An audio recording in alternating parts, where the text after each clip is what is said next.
बिस्मिल्लाहिर्रहमानिर्रहीम। अस्सलाम वालेकुम। तो आज हम 5 क्लास के यूनिट 5 आपसे शेयर करेंगे और आपको समझाएंगे और इतने आसान तरीके से समझाएंगे ताकि आप इसको आसानी से समझ सकें। तो ये यूनिट है हमारा physical and chemical changes in matter. ठीक है, फ़िज़िकल चेंजेस ऑब्जर्व, इसका पहला जो है टॉपिक वो है physical changes observed in everyday life. अच्छा, इसको मैंने हाईलाइट किया है कि इसके अंदर जो चीज़ें आपके करने वाली हैं उनको मैंने इसके अंदर जो है वो हाईलाइट कर दिया है।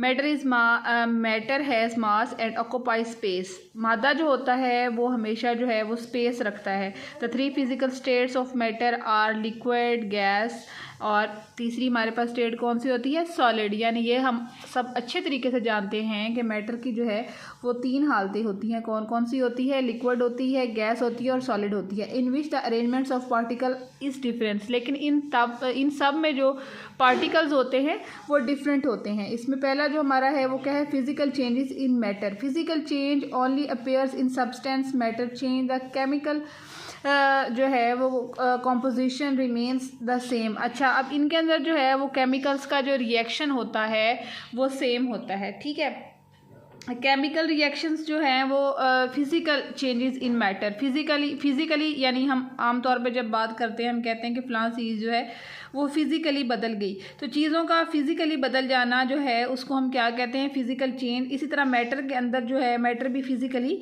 चेंज हो जाता है। ठीक है, इसके अंदर 2 किस्म के चेंजेस होते हैं, फ़िज़िकल चेंजेस होते हैं और केमिकल चेंजेस होते हैं। तो यहाँ पे हम बात कर रहे हैं फ़िज़िकल चेंजेस की। तो physically change only appears of substance. Matter change but chemical composition remains the same. ठीक है, नेक्स्ट हमारा जो टॉपिक है वो है process involved in change the state of matter. अब जो मैटर है वो कितनी सूरतों में बदलता है? During the changes in the states of matter are following processes. यानी इसके अंदर कौन कौन से प्रोसेस होते हैं? पहला प्रोसेस जो होता है वो होता है मेल्टिंग का।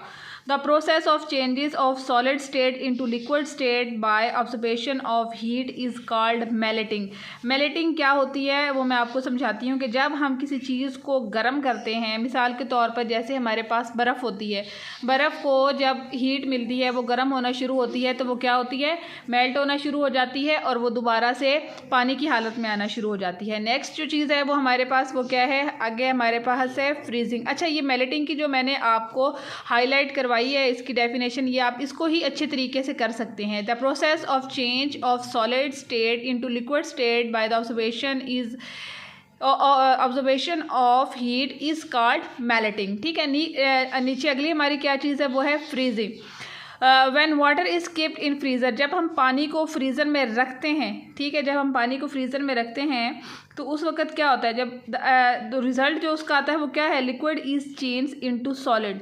तो लिक्विड जो है वो किस चीज़ में बदलना शुरू हो जाता है? लिक्विड जी हमारा बदल जाता है सॉलिड में, क्योंकि एक ख़ास हद तक जब उसको पानी को हम ठंडा करना शुरू करते हैं तो ठंडा होने के बाद वो क्या होना शुरू हो जाता है? वो जमना शुरू हो जाता है। यानी वो किस हालत में आ जाता है? वो आ जाता है हमारे पास जो है वो जमी हुई हालत में, यानी जो है वो सॉलिड हालत में आ जाता है। नेक्स्ट चीज़ जो है हमारे पास वो क्या है? वो है boiling. When a liquid is heated the space between the particles increases. यानी जब हम किसी चीज़ को एक ख़ास हद तक गर्म करते हैं तो गर्म होने के बाद क्या होता है? उसके पार्टिकल्स होते हैं उनकी जो स्पेस है वो बढ़ना शुरू हो जाती है और इसके नतीजे में जो प्रोसेस होता है वो क्या कहलाता है? बॉइलिंग कहलाता है। आगे नेक्स्ट जो है वो हमारे पास क्या चीज़ है? वो हमारे पास है इवेपोरेशन। इवेपोरेशन क्या होती है? इसको मैंने हाईलाइट किया है। The changes of water into water vapours is called evaporation.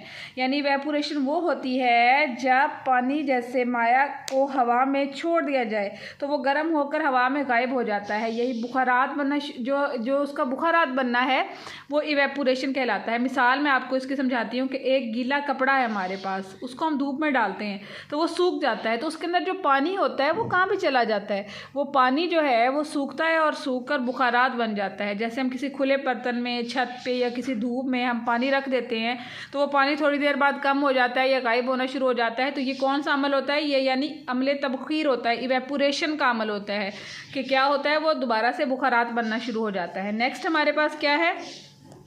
Condensation. Condensation क्या होती है? इसकी मैंने इतनी डेफिनेशन इसकी हाईलाइट की है water vapors change into stick external surface of the mass. The process is called condensation. condensation जो होती है, condensation क्या होती है? जब हवा में मौजूद पानी के बुखारात ठंडे होकर दोबारा पानी बन जाएं तो इसे condensation कहते हैं। यानी जो इसको कहते हैं अम्ल तकसीफ, यानी गर्म बुखारात जब ठंडी जगह पर आते हैं तो वो दोबारा से पानी बनना शुरू हो जाते हैं। ठीक है, मिसाल के तौर पर अब जब हम स्टील के गिलास में या किसी शीशे के गिलास में ठंडा पानी डालते हैं तो वो बाहर से एक आपको नज़र आता होगा कि वो जो है उसके ऊपर एक पसीना टाइप चीज़ आ जाती है, तो वो चीज़ क्या होती है? वो होती है कॉन्डेंसेशन। क्या चीज़ होती है? उसको कहते हैं हम कॉन्डेंसेशन। आगे हमारे पास है dissolving substance in water. Dissolving substance in water जो है वो क्या होता है? जब कोई चीज़ जैसे नमक या चीनी वगैरह को हम पानी में डालते हैं तो थोड़ी देर के बाद वो उसमें से गायब हो जाती है, तो ये कौन सा अमल होता है? ये डिज़ोल्व होने का अमल होता है, यानी उसके अंदर घुल जाने का अमल होता है। किसी चीज़ का पानी में मिल जाना और नज़र ना आना, लेकिन पानी का जायका जो है उसमें ख़ास किस्म की तब्दीली पैदा हो जाना, इसको हम कहते हैं डिज़ोल्विंग सब्सटेंस इन वाटर। आगे हमारे पास है decreasing the size of particle. Decreasing the size of particles क्या होता है? यानी किसी चीज़ के ज़र्रात को छोटा करना या बारीक करना, यानी इस चीज़ को टुकड़ों या ज़र्रों में तब्दील कर देना, उसे क्या कहते हैं? Decreasing the size of particle. अब रोज़मर्रा की ज़िंदगी में, हमारी ज़िंदगी में decreasing the size of particles कैसे रूनुमा होता है? चीनी को, जैसे मिसाल के तौर पर हम चीनी को पीसते हैं, ठीक है, जब चीनी को ग्राइंडर में डालकर बारीक करते हैं तो उसके ज़र्रात छोटे हो जाते हैं, ठीक है, तो वो क्या चीज़ हो रही होती है? वो कौन सा अमल होता है? Decreasing the size of particles. इसी तरह जब हम रोटी खाते हैं, हम रोटी को चबाते हैं तो वो जो रोटी के छोटे टुकड़ों में तकसीम हो जाना होता है, वो क्या चीज़ हो रही होती है? Decreasing the size of particles. ठीक है, ये इस तरीके से हो रही होती है। नेक्स्ट टॉपिक है हमारा डिल्यूट द कॉन्सनट्रेटेड सॉल्यूशंस। ठीक है, अब ये क्या चीज़ होती है? जब कोई चीज़ जैसे नमक है या शरबत है पानी में मिलाए जाते हैं तो जो मिक्सचर बनता है इसे सॉल्यूशन कहते हैं, और इस सॉल्यूशन में वो चीज़ जो थोड़ी होती है उसे डिल्यूट कहते हैं, और अगर ज़्यादा होती है, उसकी क्वांटिटी ज़्यादा होती है तो उसे कॉन्सनट्रेटेड कहते हैं। ठीक है, डिल्यूट और सॉल्यूशन जो होते हैं वो क्या चीज़ होते हैं? डिल्यूट कॉन्सनट्रेटेड सॉल्यूशन जो है वो आसान उर्दू में मैं आपको बताती हूँ कि वो क्या चीज़ होती है। जब हम कोई चीज़ नमक, शरबत पानी में मिलाए जाएँ तो जो मिक्सचर बनता है इसे सॉल्यूशन कहते हैं, और इस सॉल्यूशन में अगर वो चीज़ थोड़ी हो तो इसे डिल्यूट कहते हैं, और अगर ज़्यादा हो तो इसे कॉन्सनट्रेटेड कहते हैं। ठीक है जी, तो नेक्स्ट हमारे पास क्या है? Chemical changes in everyday life. ठीक है, ये क्या चीज़ होती है? जब कोई चीज़ मादा ऐसी तब्दीली से गुजरे कि वो एक नई चीज़ बन जाए और वो वापस पुरानी हालत में ना आ सके तो इसे कीमियाई तब्दीली कहते हैं। ठीक है, इसे क्या कहते हैं? कीमियाई तब्दीली कहते हैं। वो तब्दीली जिसमें केमिकल चेंज, कोई नई चीज़ बनती है और पुरानी चीज़ में वो वापस नहीं आती, तो इसको हम क्या कहते हैं? हम इसको कहते हैं केमिकल चेंजेस इन मैटर। ठीक है, जैसे कि मिसाल के तौर पर हमारे पास गंदम है, उसका हम आटा पिसवा लेते हैं तो क्या होता है? वो आटा ही रहता है ना, दोबारा वो गंदम नहीं बन सकता। ठीक है, इसी तरह चीनी को हम ग्राइंडर में पीस लेते हैं तो उसका पाउडर बन जाता है, वो पाउडर दोबारा से चीनी नहीं बन सकता। ठीक है, चॉकलेट को हम तोड़ लेते हैं, उसको मेल्ट कर लेते हैं, ठीक है, तो वो भी जो है दोबारा अपनी चॉकलेट की शक्ल में नहीं आ सकता। तो ये क्या है? ये केमिकल चेंजेस हैं जो रोज़मर्रा ज़िंदगी से जो है वो रूनुमा होते हैं।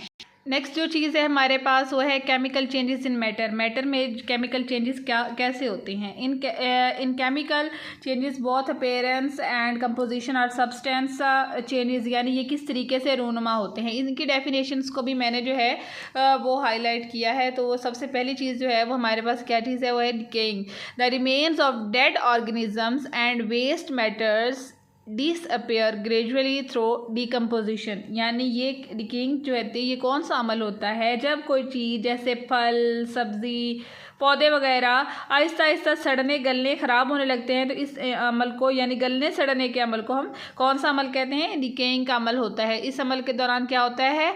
जो चीज़ें हैं वो गल सड़ जाती हैं, ख़राब हो जाती हैं। इसके लिए ये देखें, ये इन्होंने साथ में एक एग्जाम्पल भी दे रखी है। आगे हमारे पास burning the fuel is burn the stove to cook food is called burning. यानी जब हम कोई चीज़ पकने के लिए चूल्हे के ऊपर रखते हैं तो जो उसके पकने का अमल होता है